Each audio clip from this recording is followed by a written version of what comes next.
Hey guys, this is Arijit and you are watching Comparison in Focus. In today's session, we are going to discuss something very interesting that is about the ongoing tussle between India and China, right?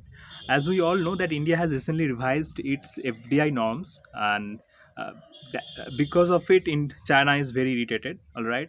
And why so? Why India need to change it? I will talk about that. All right. So, let's begin. So what happened recently in March? China's central bank, that is PBOC, right? People's Bank of China, that is China's central bank, that has acquired uh, 1.01% stake in our HDFC Bank. All right, HDFC in our HDFC Bank. That and because of it, they had to buy almost 1.75 crore shares to acquire that much of stake. Now there is a misleading information that is going around the social media, that is that People's Bank of China has acquired 1.01% stake directly. No, not that. uh, People's Bank of China had already point 8% share.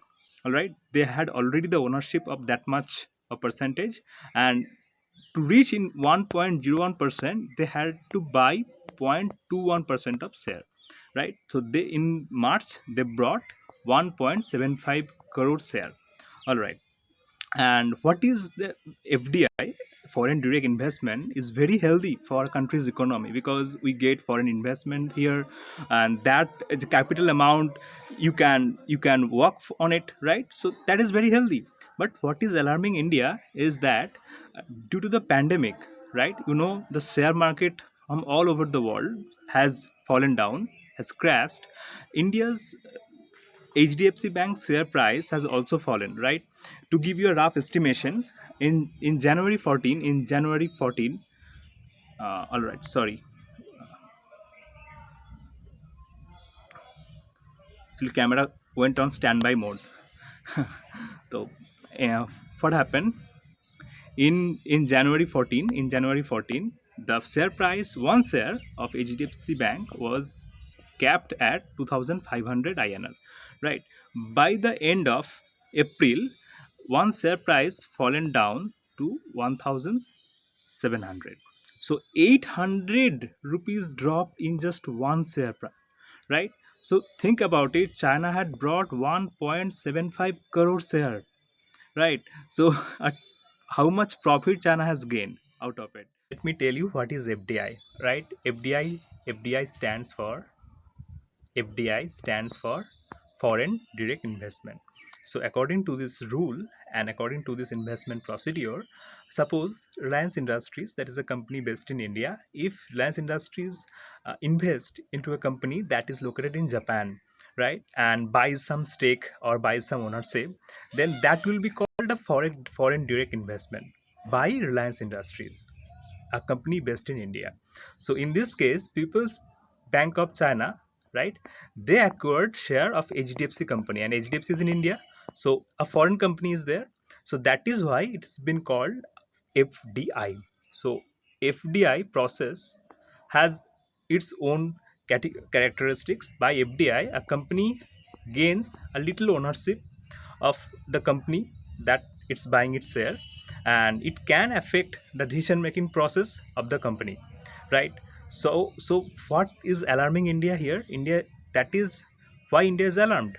India is alarmed because in this situation of pandemic, the share price has fallen down and China is acquiring big amount of share. So what is happening? It is been called the hostile takeover. So hostile takeover, right? This term is India is using hostile takeover of companies by foreign companies, right? So to prevent this thing, India has changed its FDI policy. And what is the change in policy? In India, suppose if you need to invest in a company, so that can happen in two ways, right? What are the two ways? Let me note it down. One way is government route, one way is government route, and another way is automatic route, right? Automatic route. So by government route, you have to take the permission of the government, right? to acquire some share or to invest in some business entity in some country. And by automatic route, you can do it in an automatic way, right? As per the WTO, World Trade Organization regulation, you can do it in automatic way. So India, what India has amended in its FDI policy, India has stated that any company that is investing in India's company, in any foreign company, whoever is investing in India's company, they have to go through the government route only. So automatic route is closed, right? And that is not for all companies, right? That is only valid for the countries who share direct land border with India. All right. So just to give you a good perspective of it, let me show you the map. Is India's map here.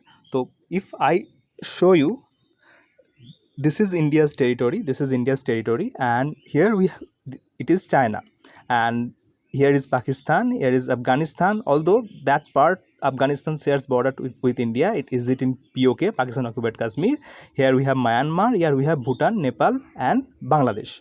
So what is the rule? The rule is that the countries which share land border with India can invest in India only through government route, right? So if some company of China or Pakistan or Myanmar want to invest in India, then they have to get the approval from the Indian government. Then only they can invest in that company. Otherwise, they can't, right? This is what India has changed in its norm. And earlier, this thing was already applicable in case of Bangladesh and Pakistan. Suppose if Bangladesh and Pakistan was Bangladesh and Pakistan's any company, if they wanted to buy any share of an Indian company, then they had to take the permission earlier also.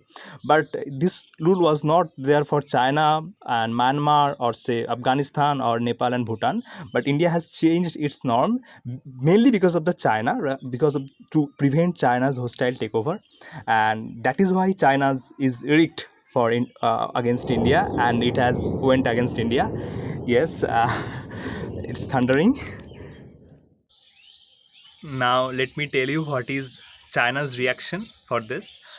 Chinese embassy in India has already notified that India has violated the rules and regulation that was set by WTO, World Trade Organization, right? That is headquartered in Geneva, Switzerland. So India has violated the rules and regulation of WTO by changing its FDI policy, whereas India has clarified that it has not violated any rules and regulation. It has just changed its own FDI policy. All right. By the way, every country, be it India, China, America, any countries in Europe, has their own FDI policies in their country, right? So India has two FDI policies. That is one through automatic route and other through government approval route. And now automatic route has been cancelled. Government approval route is still there. So if any company want to invest in India, right? If they are not doing hostile takeover, yes, government has clarified this. If they are not doing hostile takeover, right, hostile takeover, if they are not doing hostile takeover, then only government will approve that company to invest in India in this situation. And once this pandemic will over, then India will revise its policy and they will notify thereafter, right? And let me know your opinion about it. All right, my camera again went on standby, right?